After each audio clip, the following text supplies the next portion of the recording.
영감이 강한 사람, 전혀 없는 사람 등등. 이 세상에는 보이는 것도 부정하는 사람과 훌륭의 존재를 느끼면서도 인정하지 않는 사람도 많습니다. 이번 이야기는 영감이 없는 사람과 영감이 있는 사람 둘이 체험한 이야기를 소개하겠습니다. 계류 낚시를 좋아하는 두 사람이 어느 산속에 계류로 나갔습니다만 조금 먼 곳으로 가는 것도 있어서 그날 밤에는 어디서 숙박하기로 했습니다. 둘은 아침 일찍 만나 차를 출발시켰습니다. 차로 2시간 정도 달렸을까요? 그날 낚시터가 될 산속으로 가는 입구에 도착했습니다. 며칠 전부터 계속 조금씩 비가 왔기 때문에 산속의 나무마다 물방울이 맺혀 있습니다. 장마의 습기와 무풍의 숲은 숨이 막히는 더위와 습도입니다. 비포장도로를 들어서니 물웅덩이가 있고 차문으로 흙탕물이 튀는 소리가 납니다. 생각했던 것보다 물이 더럽겠다. 좀 더 상류로 올라가 볼까? 좁은 하천에서 흘러드는 탁한 물은 계류의 본류까지 더럽게 만들고 있습니다. 두 사람은 좁은 산길을 한동안 올라갔습니다만 역시나 비가 오느라 잡힐 것 같지가 않습니다. 오늘은 일찍 돌아갔다가 내일 아침 일찍 오는 게 낫겠네. 둘은 한동안 차로 낚시할 곳을 돌아다니다가 숙박할 호텔로 향했습니다. 호텔이라고 해봐야 산간 작은 마을에 있는 3층짜리 비즈니스 호텔입니다. 주차장에 차를 세우고 입실 수속을 마칩니다. 좋게 말하면 역사가 있는, 나쁘게 말하면 날뛰 낡아빠진 호텔로 살풍경합니다만 몇 년 전에 리모델링해서 객실안은 깨끗합니다. 둘은 각자의 방을 잡았는데 바로 옆방이고 보기로는 거의 손님도 없는지 주차장도 텅 비어 있었습니다. 좀 쉬었다가 온천이라도 갈까? 아무것도 없는 거리였지만 호텔에서 가까운 곳에 온천이 있는 건 조사해 놨습니다. 이대로 숙박한다고 해도 TV밖에는 볼 게 없으니 좀 이따 만나서 온천에 가기로 했습니다. 외관은 낡았지만 방 안은 의외로 깨끗하구만. 싱글 침대에 TV와 테이블, 화장실과 욕실이 딸려 있습니다. 찜통 같은 방의 열기에 에어컨을 틀고 창문을 열었습니다. 창문 정면에는 산기슭이 시야를 가리고 있습니다. 결코 좋은 경치는 아니라서 창문을 닫고 옆방으로 가서 둘이 온천으로 향했습니다. 그 후 온천과 식사를 마치고 돌아왔을 즈음에는 밤 9시 반 정도를 지나고 있었을까요? 주변은 어두워져 있었습니다. 프런트에서 열쇠를 받아들고 엘리베이터에 올라 위로. 왠지 친구는 가운데보다 왼쪽인 제 쪽으로 붙어 서 있습니다. 어째서 좀 더 저쪽으로 가질 않는 걸까? 그런 느낌조차 들 정도로 부자연스러운 위치였지만 뭐 신경 쓸 일도 아니니 그대로 엘리베이터는 3층에서 멈췄습니다. 내리려고 할 때 친구 얼굴에 핏기가 가신 것을 알았습니다. 왜 그래? 무심코 들어버린 듯한 나쁜 안색을 하고 있습니다. 우리하고 같이 탄 놈이 나갈 때 보였는데 뒤통수에서 피를 흘리고 있었어. 무슨 말을 하는 거야? 친구의 그 말에도 놀랐지만 그것보다도 엘리베이터에는 아무도 타 있지 않았을 터입니다. 작은 엘리베이터라 보이지 않을 리가 없습니다. 금방이라도 쓰러질 것처럼 힘이 빠져 부들거리며 겁을 먹고 있는 친구를 부축하듯 해서 겨우 방 안까지 데려다 주었습니다. 나 혼자 두지 마. 겁먹고 부들대는 친구를 남겨두고 방으로 돌아갈 수도 없어 한동안 모습을 지켜보기로 했습니다. 왜? 창밖에 누가 있어? 놀란 듯한 큰 소리를 질러 저까지 놀라 창문 쪽을 돌아봤습니다.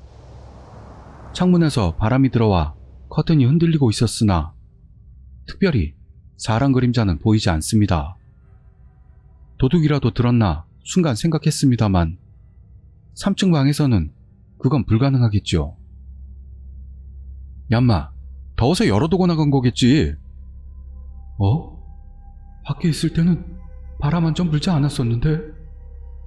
창문을 닫으려고 하는데 문을 열려는 소리가 울려 퍼졌습니다. 우와! 다 큰 어른 둘이 비명을 지르면서 문 쪽을 봅니다. 그 정도로 큰 소리입니다. 그러나 방 문잡이 소리로 치기에는 이상하다고 생각한 순간 그 앞쪽에 있는 욕실문이 소리도 없이 열린 겁니다. 누가 있나?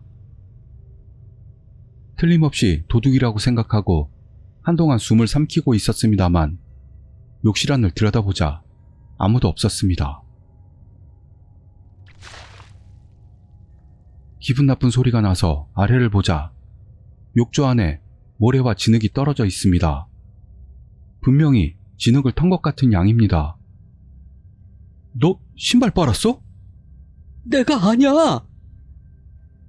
일련의 사건에 겁먹은 친구는 돌아가겠다고 말하기 시작했고 저도 이 호텔은 뭔가 이상하다고 느껴서 숙박을 그만두고 집으로 돌아가기로 했습니다. 서둘러 짐을 챙기고 엘리베이터에 올랐습니다. 엘리베이터는 아직 3층에 멈춰있는 채입니다. 타려고 하는데 우와, 엘리베이터는 안 돼. 친구가 비명을 지르며 계단 쪽으로 뛰어내려갔습니다. 친구가 저를 붙잡고 계단 쪽으로 가려는 순간에 저는 명문도 모르고 엘리베이터 쪽을 봤습니다. 텅, 스르륵, 텅, 스르륵. 엘리베이터의 이상한 움직임을 깨달았습니다. 문이 중간에서 멈췄다 다시 열리고 있는 겁니다. 분명히 뭔가에 닿아서 다시 열리는 거지만 아무것도 보이지 않는 겁니다.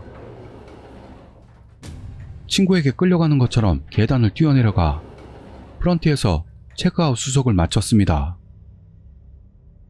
새파래진 얼굴을 한 숙박객들이 밤 10시 전에 돌아가려고 하는데도 놀라지도 않고 수속을 밟아주더니 숙박료를 되돌려 주었습니다.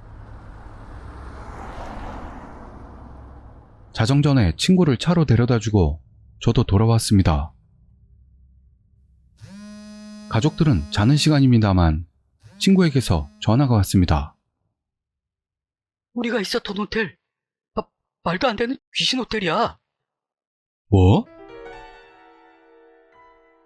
분명히 뭔가 이상한 호텔에다 친구의 불가사의한 행동. 그러나 귀신이나 혼령 같은 건 전혀 믿지를 않아서 반쯤 듣다가 친구를 달래고 전화를 끊었습니다. 컴퓨터를 켜고 인터넷으로 친구가 알려준 사이트를 봅니다.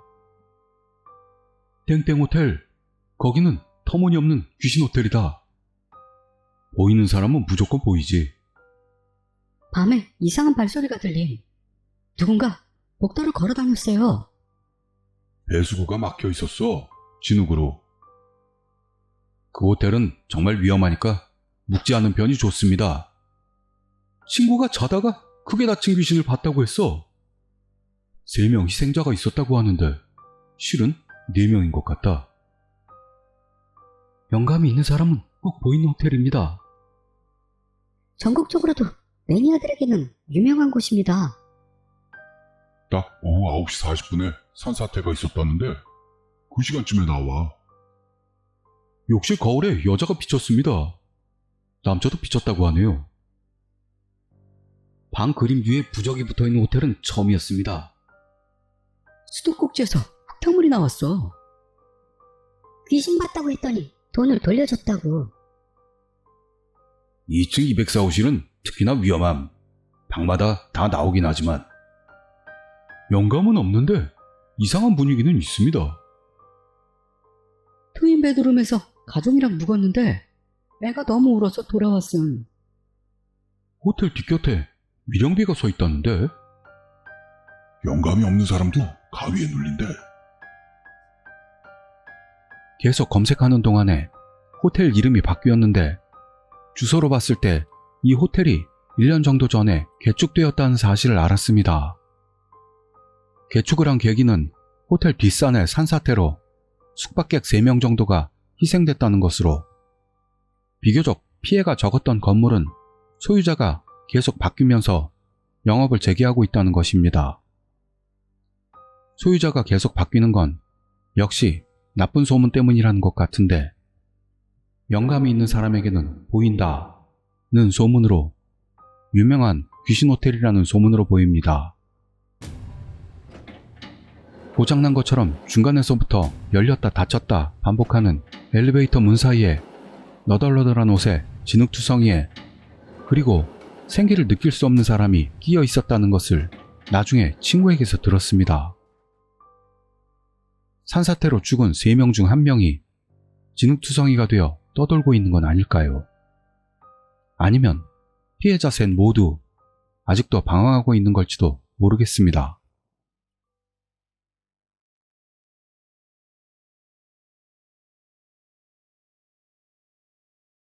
가나가와현 모 바다 낚시터에서 오늘은 날씨도 좋고 나는 단골 낚시터에 가서 아침부터 낚싯바늘을 늘어뜨리고 고기가 걸리기를 기대하고 있었습니다.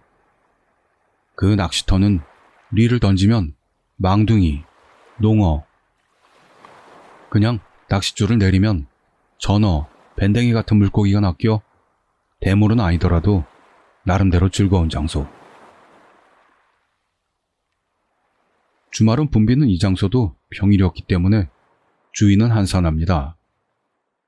다른 낚시꾼도 원하는 장소에 자유롭게 진을 치고 낚시를 만끽하는 것 같았습니다. 한참 지나자 10살이 채 되지 않아 보이는 여자애를 데리고 3가족이 나타났습니다. 아직 나이가 젊은 듯한 부부. 지금부터 가족이 단란하게 낚시를 즐긴다 라는 분위기가 아니고 부부가 모두 혼질 중입니다. 딸아이는 제 방을 혼자 뛰어다니며 위험하기 짝이 없습니다.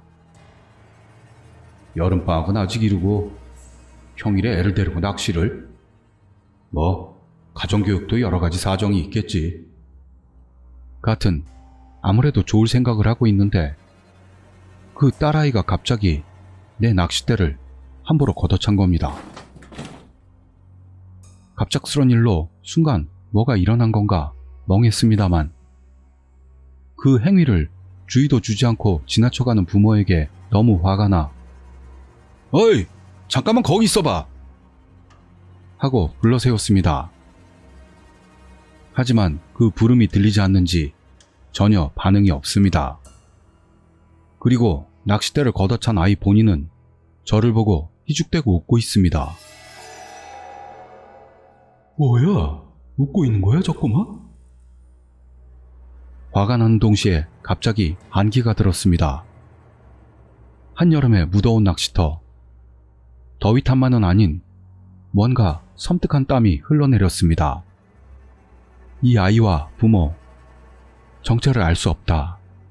상관하지 않는 게 좋겠다. 일단 낚싯대와 릴은 무사한 것 같고 그런 류의 인간과는 관계되지 않는 편이 좋다. 절대로 좋은 일은 일어나지 않을 거라고 나의 직감이 말하고 있었습니다.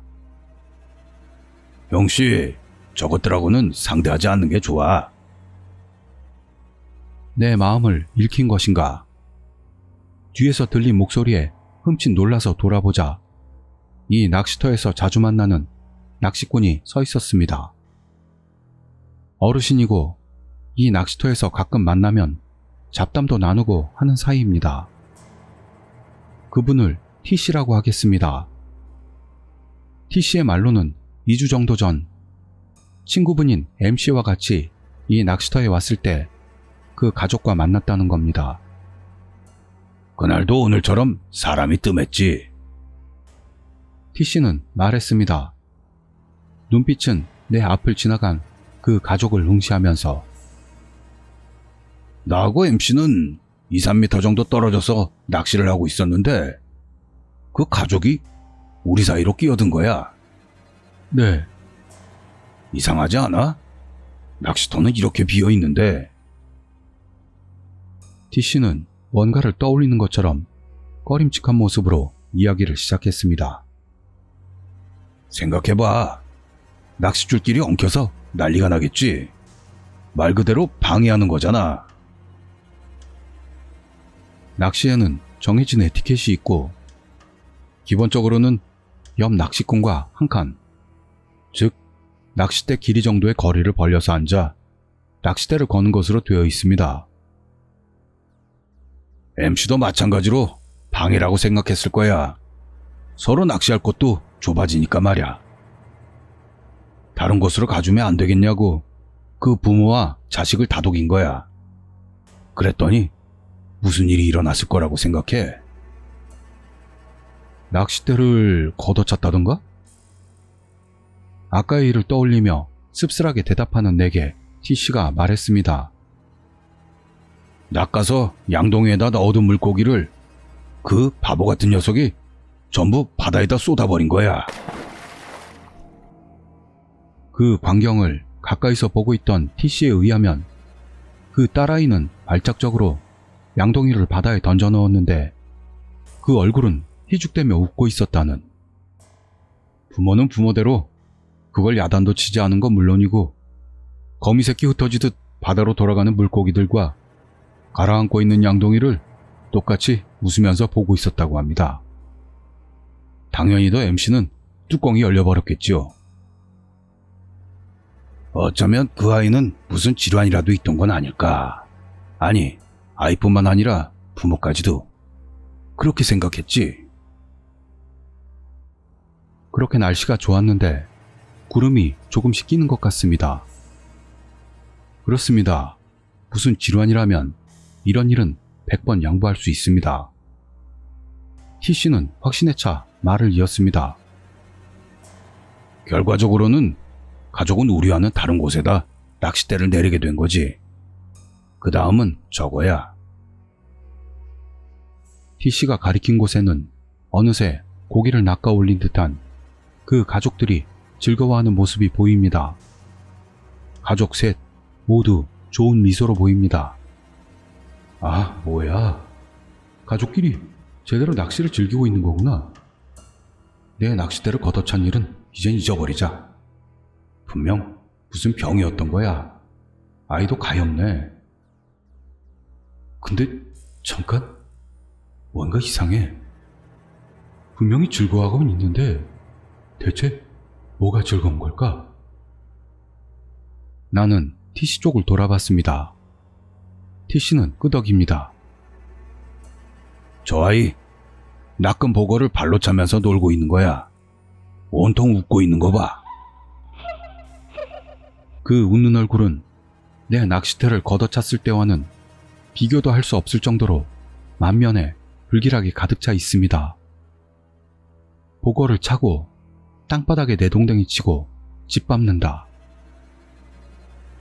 그것은 천진난만하다고는 절대 말할 수 없는 처참한 전개.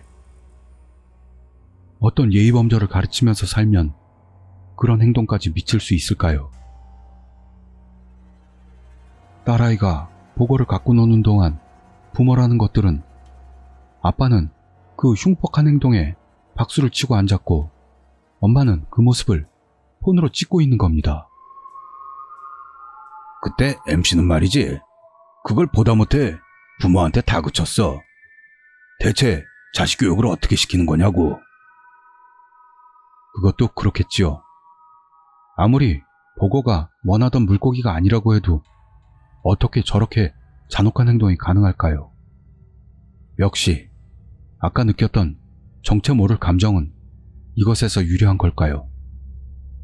제가 주의시키고 오겠습니다. 그러자 뜸도 들이지 않고 T씨가 고함을 질렀습니다. 상대하면 안 돼! MC가 한바탕 부모를 야단치고 화가 가라앉아서 다시 낚시를 시작했을 즈음 그 가족은 서둘러 돌아갔다고 합니다. 그때 부부는 기특하게도 사과를 올리고 돌아갔다는 것. T씨의 말에 의하면 MC는 낚시 후 귀가 도중 교통사고로 큰 부상을 입고 그 후 돌아가셨다고 합니다. 여러 가지 들은 바로는 MC의 사인은 일산화탄소 중독으로 인한 운전 실수에 의한 사고라는 것입니다. MC와 가까운 사람들은 알고 있는 것 같습니다만 MC가 운전하던 차의 머플러에는 모 편의점에 삼각김밥이 3개 정도 끼어 있었다고 합니다. 그런데도 뭐라 하러 갈 거야? 그 시선과 표정은 고민에 가득 차 있었습니다. 그리고 T씨 한마디. 오늘은 그냥 돌아가는 게 좋겠어. 그 말을 남기고 T씨는 그 자리를 떠났습니다.